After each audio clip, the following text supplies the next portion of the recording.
Assalamualaikum warahmatullahi wabarakatuh. Saya akan mempresentasikan hasil magang 1 di SMA N2 Ponorogo. Perkenalkan, nama saya Ulfa Windy Aulia dengan nomor NIM 204190051 dari jurusan TPIB dan berlokasi magang di SMA N2 Ponorogo dengan dosen pembimbing lapangan Bapak Dr. Basuki MAG. Yang pertama, latar belakang. Berdasarkan Peraturan Menteri Pendidikan Nasional Nomor 16 Tahun 2012, mengamanatkan bahwa kurikulum dalam setiap jenjang pendidikan di Indonesia mengacu kepada Kerangka Kualifikasi Nasional Indonesia atau KKNI.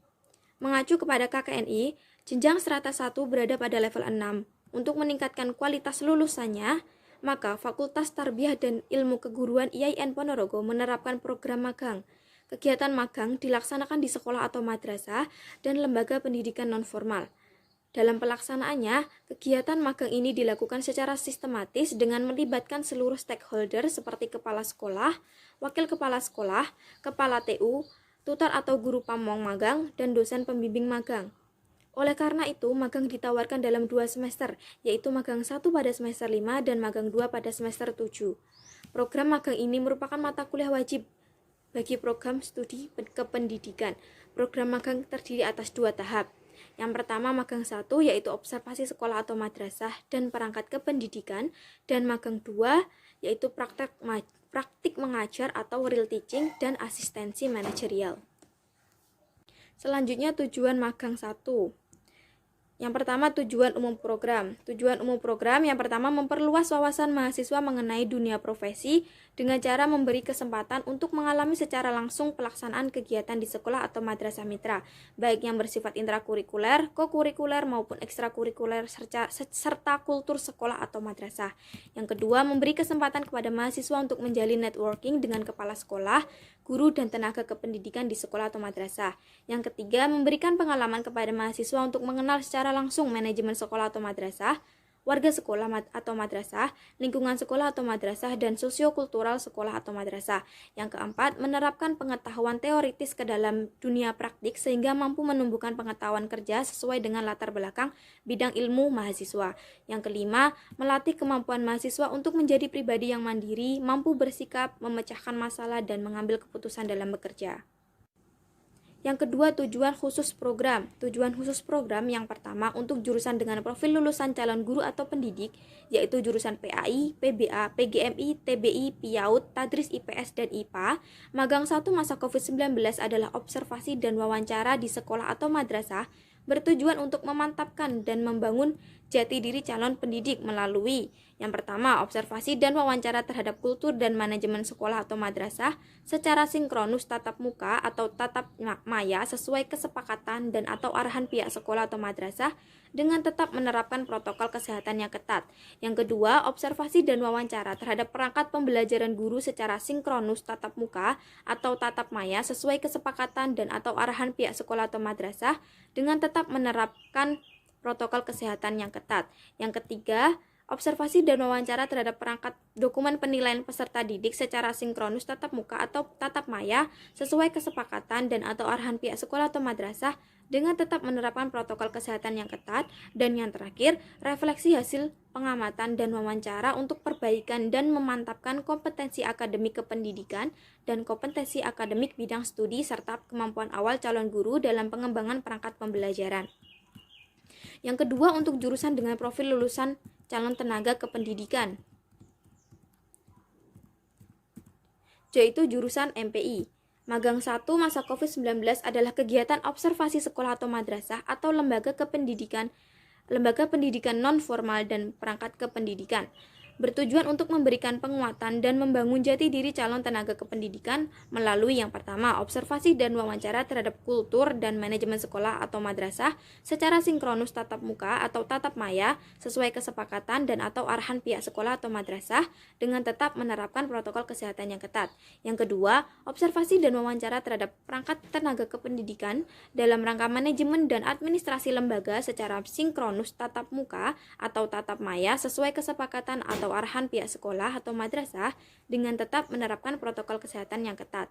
Dan yang ketiga, refleksi hasil pengamatan refleksi hasil pengamatan untuk perbaikan dan pemantapan kompetensi administratif dan manajerial calon tenaga kependidikan. Selanjutnya, gambaran umum lokasi tempat magang. Yang pertama, visi, misi, dan tujuan SMAN 2 Ponorogo. Visi SMAN 2 Ponorogo yaitu menghasilkan sumber daya manusia yang bertakwa, cerdas, dan berkarakter serta berbudaya lingkungan. Misinya yang pertama, melaksanakan pembelajaran untuk menumbuhkan penghayatan terhadap ajaran agama yang dianut dan budaya bangsa sehingga terwujud keseimbangan iman, takwa, ilmu, dan amal serta berbudi pekerti luhur. Yang kedua, melaksanakan pembelajaran yang efektif dan efisien untuk peningkatan kemampuan intelektual dan kecakapan hidup.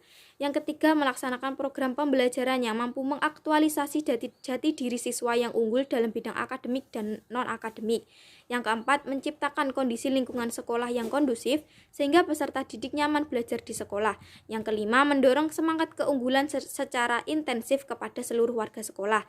Yang keenam, menerapkan partisipasif dengan melibatkan seluruh warga sekolah dan kelompok kepentingan yang terkait dengan sekolah atau stakeholders. Yang ketujuh, mendorong warga sekolah untuk memiliki dan melaksanakan prinsip kesetaraan dalam kemajemukan di dunia global.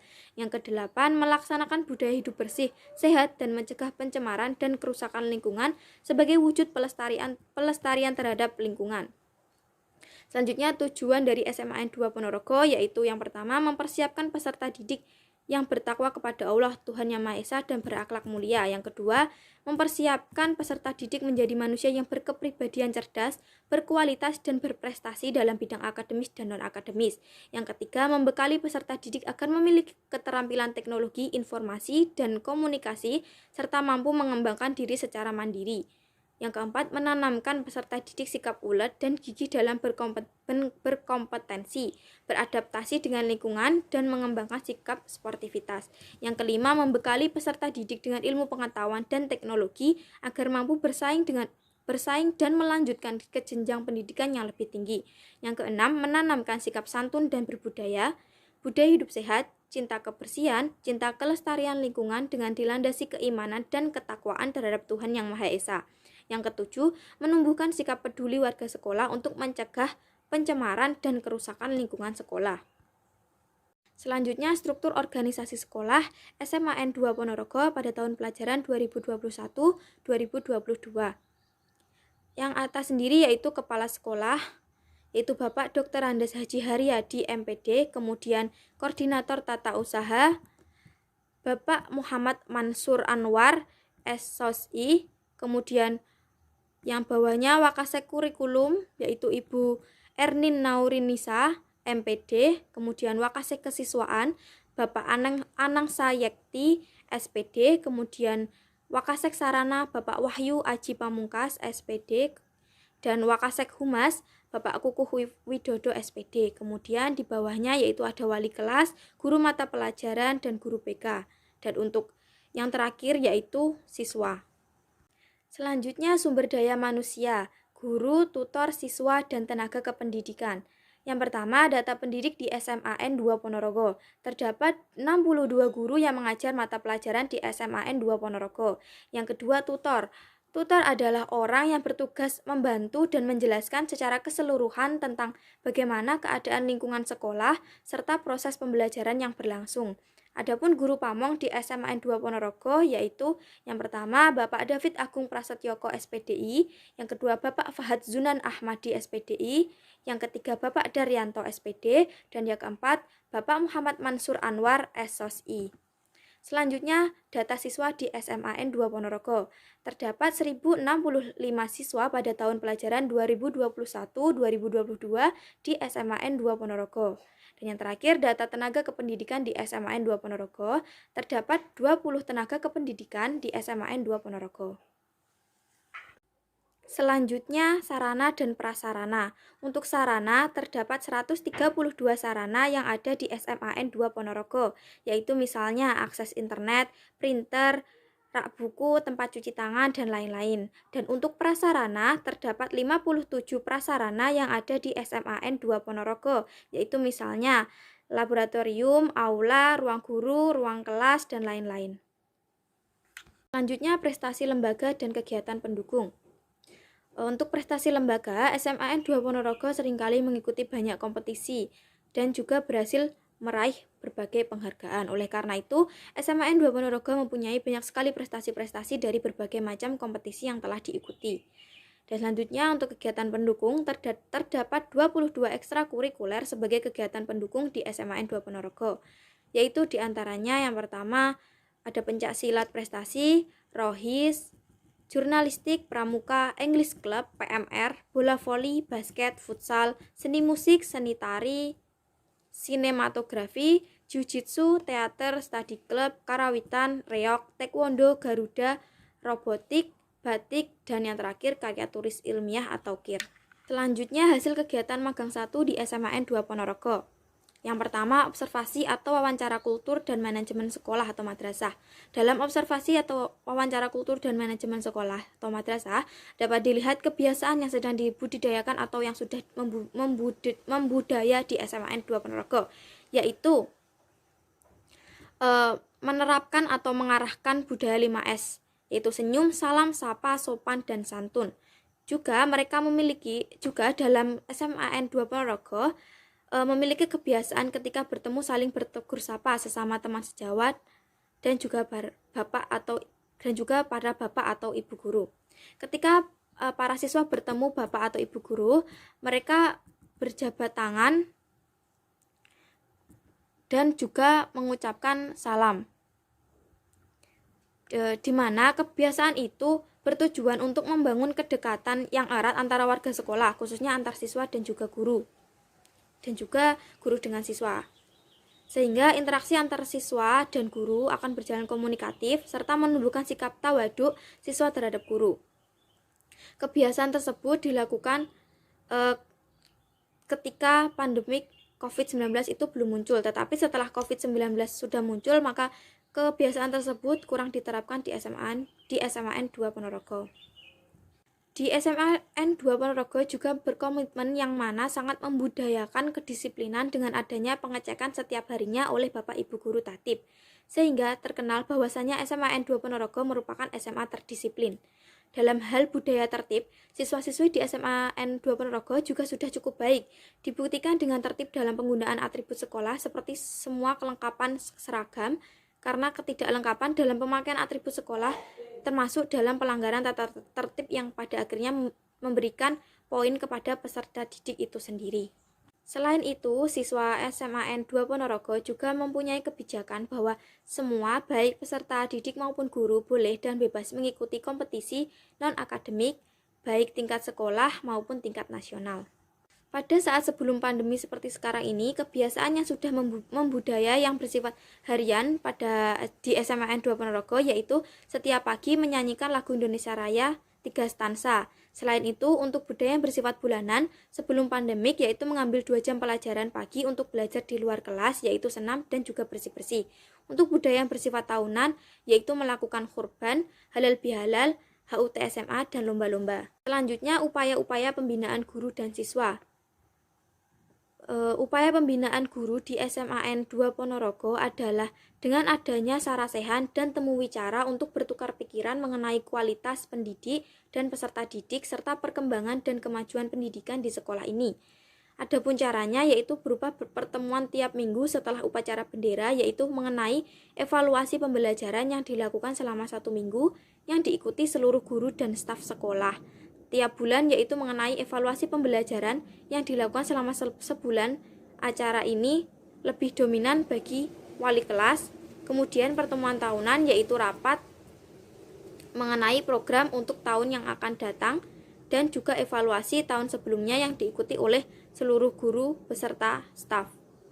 Dalam peningkatan mutu pendidikan, para guru rutin mengikuti seminar dan pelatihan atau workshop yang diadakan Dinas Pendidikan atau yang lainnya, seperti sosialisasi penggunaan kurikulum 2013 dan lain sebagainya. Sedangkan upaya pembinaan siswa yang dilakukan di SMAN 2 Ponorogo ialah berupa pelatihan-pelatihan rutin yang dilaksanakan oleh sekolah beserta pihak yang terkait, seperti pelatihan kesehatan mengenai reproduksi remaja oleh Dinas Kesehatan, pelatihan keamanan dan ketertiban lalu lintas serta bahaya narkotika oleh Polri. Selain itu ada kegiatan masa pengenalan lingkungan sekolah atau MPLS, di mana kegiatan tersebut bertujuan untuk memperkenalkan tata tertib sekolah, keadaan lingkungan sekolah, dan pengenalan ekstrakurikuler kepada siswa. Dan beberapa kegiatan dari pihak organisasi, OSIS, Dewan Ambalan, dan PMR. Adapun pembinaan pada tiap siswa yang sedang mengalami masalah, maka siswa akan mendapatkan pembinaan dari guru bimbingan konseling maupun dari wali kelas siswa yang bersangkutan. Dari beberapa upaya pembinaan guru dan siswa yang dilaksanakan di SMAN 2 Ponorogo dapat dikatakan baik dan diharapkan dapat terus terlaksana. Selanjutnya, observasi atau wawancara perangkat pembelajaran atau RPP. Yang pertama terkait dengan KIKD, yang menggunakan RPP pembelajaran bahasa Inggris pada semester gasal terkait dengan teks interaksi transaksional, informasi terkait jati diri dan hubungan keluarga. Terdapat poin KIKD 3.1 yaitu menerapkan fungsi sosial, struktur teks, dan unsur kebahasaan teks interaksi transaksional lisan dan tulis yang melibatkan tindakan memberi dan meminta informasi terkait jati diri dan hubungan keluarga sesuai dengan konteks penggunaannya. Dan 4.1 yaitu menyusun teks interaksi transaksional lisan dan tulis pendek dan sederhana yang melibatkan tindakan memberi dan meminta informasi terkait jati diri dengan memperhatikan fungsi sosial, struktur teks, dan unsur kebahasaan yang benar dan sesuai dengan konteks. Dalam KIKD kelas 10 semester gasal ini, siswa diharapkan dapat menentukan fungsi sosial, struktur teks, unsur kebahasaan, dan menggunakan serta menyusun teks interaksi transaksional lisan dan tulis pendek terkait jati diri dan hubungan keluarga sesuai konteks dengan benar. Selanjutnya yang kedua, indikator. Sesuai hasil observasi saya pada RPP teks interaksi transaksional, terdapat kesesuaian antara indikator pembelajaran dengan KIKD pada RPP teks interaksi transaksional.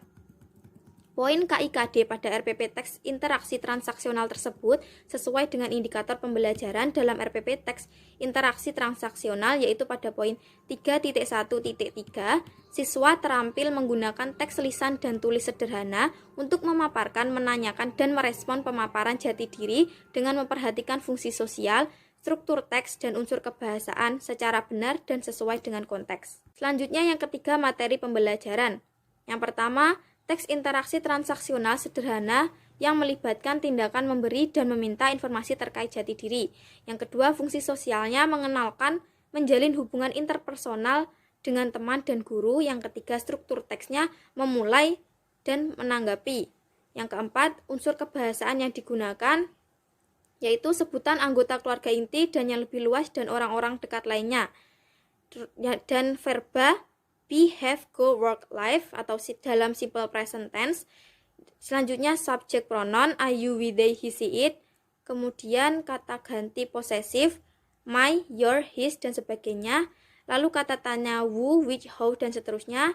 Kemudian nomina singular dan plural dengan tanpa a, the, this, those, my, their, dan sebagainya. Dan yang terakhir ucapan, tekanan kata, intonasi, ejaan, tanda baca, dan tulisan tangan. Selanjutnya, topik yaitu deskripsi diri sendiri sebagai bagian dari keluarga dan masyarakat yang dapat menumbuhkan perilaku yang termuat di kompetensi inti. Selanjutnya, strategi atau metode pembelajaran. Untuk pendekatannya menggunakan genre-based approach dan metodenya menggunakan tanya jawab, wawancara, diskusi, dan unjuk kerja. Selanjutnya, bahan pembelajaran. Bahan pembelajaran yang digunakan dalam mengajar berupa worksheet atau lembar kerja, lembar penilaian, papan tulis, spidol, dan juga laptop dan LCD proyektor. Yang selanjutnya, observasi atau wawancara perangkat penilaian peserta didik. Yang pertama, penilaian aspek afeksi peserta didik. Ranah afeksi merupakan ranah yang berkaitan dengan aspek-aspek emosional seperti perasaan, minat, sikap, kepatuhan terhadap moral. Di dalamnya mencakup penerimaan, sambutan, tata nilai, pengorganisasian, dan karakterisasi. Dalam ranah ini, peserta didik dinilai sejauh mana ia mampu menginternalisasikan nilai-nilai pembelajaran ke dalam dirinya. Terus, adapun penilaian sikap, yakni meliputi kerjasama, kepedulian atau peka terhadap lingkungan, dan disiplin, menggunakan teknik observasi dan jurnal. Instrumen penilaian sikap, yaitu sikap spiritual, dan sikap sosial. Selanjutnya, penilaian aspek kognisi peserta didik. Ranah kognitif atau ranah kognisi merupakan ranah yang berkaitan dengan aspek-aspek intelektual atau berpikir atau nalar. Di dalamnya mencakup pengetahuan, pemahaman, penerapan, penguraian, pemaduan, dan penilaian.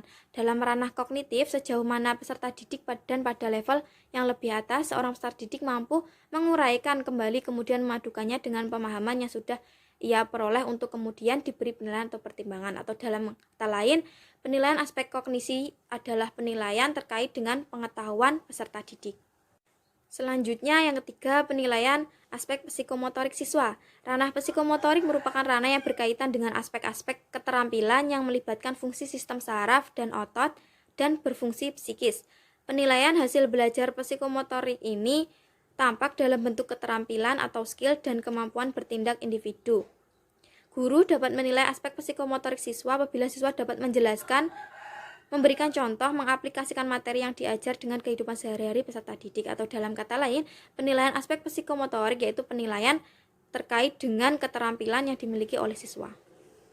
Selanjutnya, kesimpulan. Dari hasil observasi yang sudah dilakukan di SMAN 2 Ponorogo, dapat disimpulkan terkait dengan yang pertama, observasi atau wawancara kultur manajemen sekolah atau madrasah. Di SMAN 2 Ponorogo, budaya perilaku siswa di dalam dan di luar sekolah sudah baik dengan pengawasan dan kontrol dari para guru supaya tidak melakukan pelanggaran terhadap tata tertib yang berlaku. Adapun upaya pembinaan guru di SMAN 2 Ponorogo adalah dengan adanya sarasehan dan temu wicara untuk bertukar pikiran mengenai kualitas pendidik dan peserta didik serta perkembangan dan kemajuan pendidikan di sekolah SMAN 2 Ponorogo. Contohnya ketika evaluasi pembelajaran. Untuk yang kedua, observasi atau wawancara perangkat pembelajaran guru. Untuk perangkat pembelajaran guru sudah baik, di mana prosedur penyusunan dan isi yang ada di dalam rencana pembelajaran sudah sesuai dengan kompetensi-kompetensi yang ditetapkan oleh Kementerian Pendidikan dan Kebudayaan, sesuai dengan kurikulum yang berlaku dan juga materi pembelajaran sudah sesuai dengan kompetensi inti dan kompetensi dasar yang ditetapkan dalam RPP.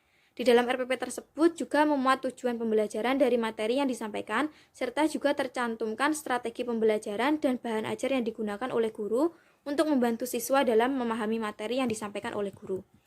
Yang ketiga, terkait dengan observasi atau wawancara perangkat penilaian peserta didik. Untuk perangkat penilaian peserta didik sudah baik. Guru menggunakan beberapa aspek dalam melakukan penilaian peserta didik. Guru menggunakan aspek afektif untuk melakukan penilaian terhadap sikap dan minat siswa dalam pembelajaran untuk mengetahui sejauh mana peserta didik dan pada level yang lebih atas seorang peserta didik mampu menguraikan kembali kemudian memadukannya dengan pemahaman yang sudah ia peroleh.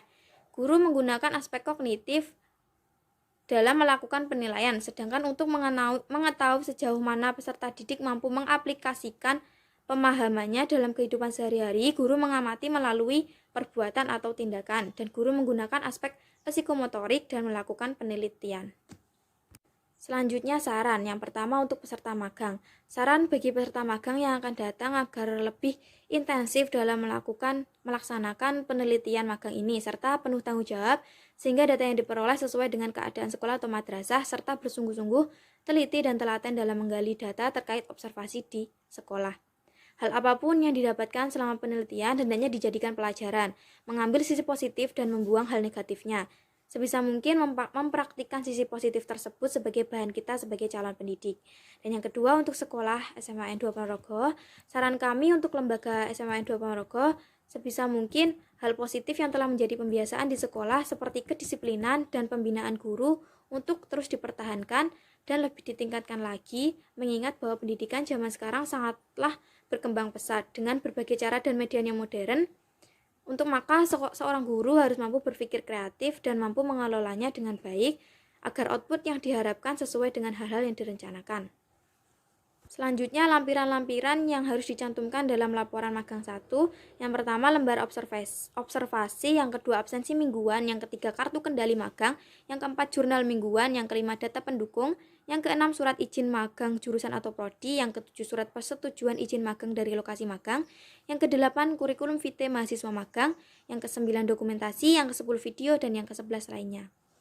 Demikian presentasi yang dapat saya sampaikan. Mohon maaf jika ada salah kata maupun pengucapan.